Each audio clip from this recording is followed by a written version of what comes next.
HST Not For Me, or How I Learned to Stop Worrying and Love the ZAM. Dean Grushner, Dean Bobinski, ladies and gentlemen, first of all, I'm very pleased that neither Chief Justice was able to make it tonight because I'm about to make a fool of myself.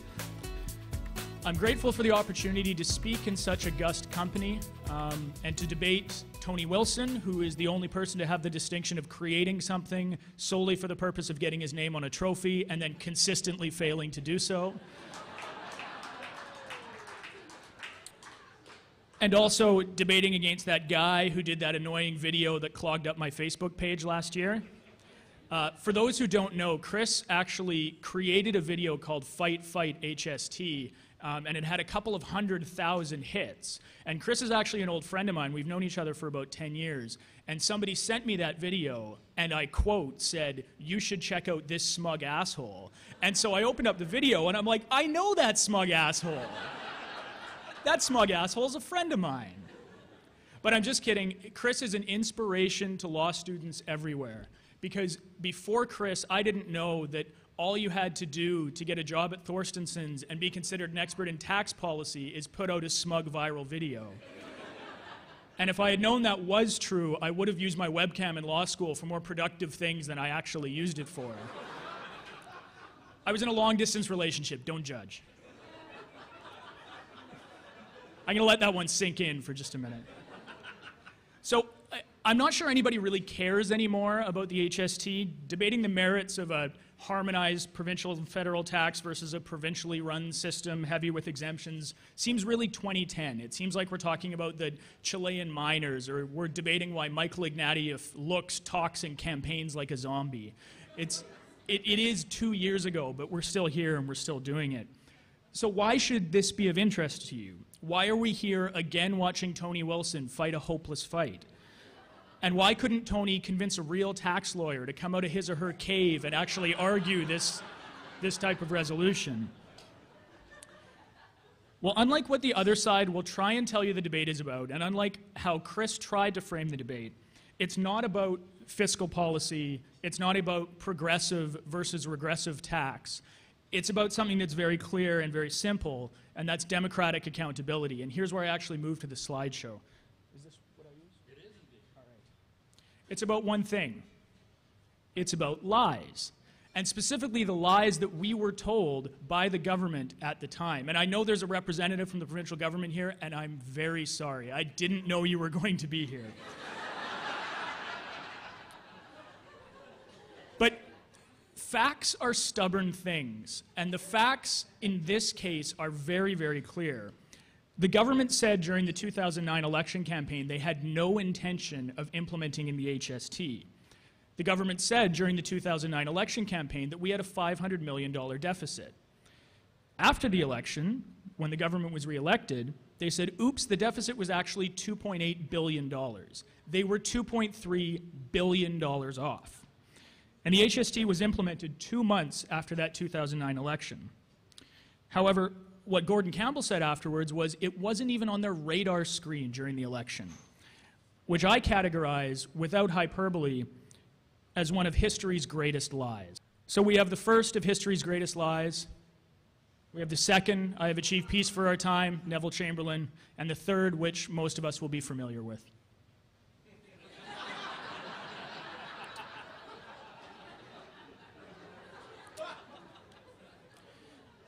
Now, the fact that we were $2.3 billion more in the hole than we expected actually forced the government to change our tourism slogan from the one that we all know and love to something that's a little bit more realistic.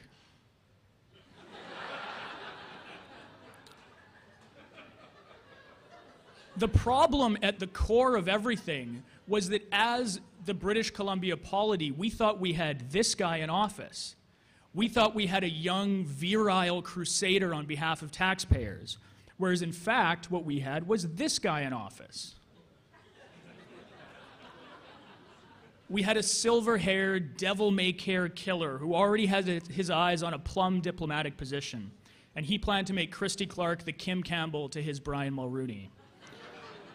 Now, in essence, what I mean by that is, just to underscore it a little bit, Campbell left a turd in the punch bowl, and it's Christy Clark's job to ask British Columbians if they would like some punch. It's not a very easy job. So after the HST debacle hit and Gordon Campbell moved to London, we were a province in turmoil. And we needed a leader, we needed a hero, and we got this guy. And if I could step out of character for just one moment, I know I'm supposed to be against the HST, but couldn't we do better than Bill goddamn Vanderzam? I thought we were done with that guy. When I was a kid, and this is not a joke, Bill Vanderzam was basically a boogeyman that my parents used to warn me about the perils of representative democracy. You really have to think through your vote, son, or else you're going to get a goof like Vanderzam in office. And now we're lining up to follow him again. Having Vanderzam as the spokesman of the campaign against HST is like using diabetes to fight herpes. Now, to return briefly to the real issues of substance, I have to admit I haven't actually watched Chris's famous video. I tried to watch it last night while preparing for this debate, and I got about 2 minutes in, and then I saw, if you look on the right, one of the videos recommended by YouTube was entitled Ultimate Dog Tease and had 120 million hits. So that was the end of Chris's video for me.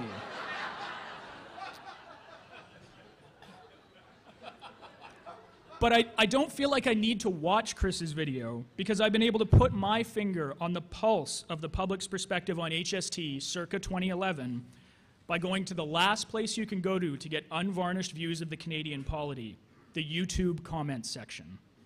Now, all of the comments you're about to see are real.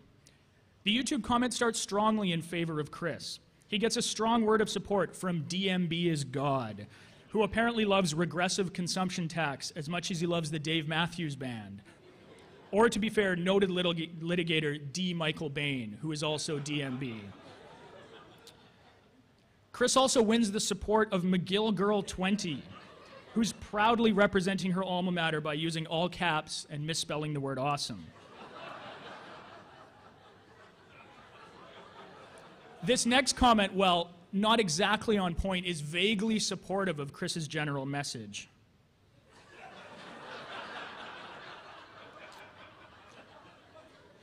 But at that point, the comments take a bit of a dark turn.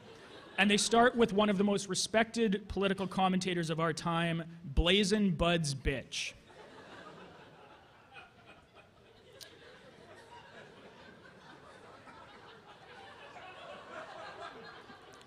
The negativity continues with what I assume is a gentleman named Hammered, who believes he has his own solution to the deficit problem.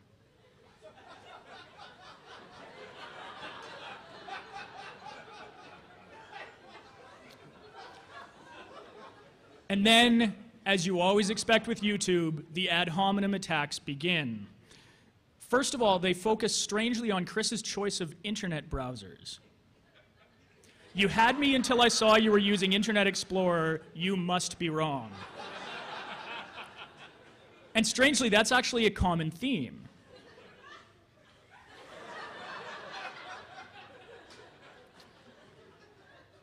And then next, commentators begin to use the HST issue merely as a foil to discuss what really matters. And keep in mind, this video came out in May or June, July of 2011.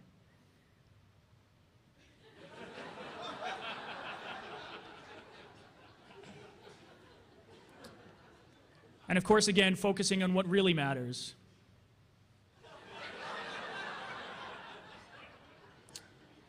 And then finally, one commentator distills the issue with what I would call perfect clarity. And I'm going to read this one out because I feel like this is the gravamen of this debate. HST is like pie. The pie used to be half 5% real sugar and other half 12% real sugar. Since July 1, the pie is a full 12% aspartame. Most people hate aspartame, but honestly, it's better for you. Or is it? So in closing, Chris and Tony are wrong. Michael and I are right. HST is like pie. And I think it's hilarious that this event counts for an hour of CPD credits.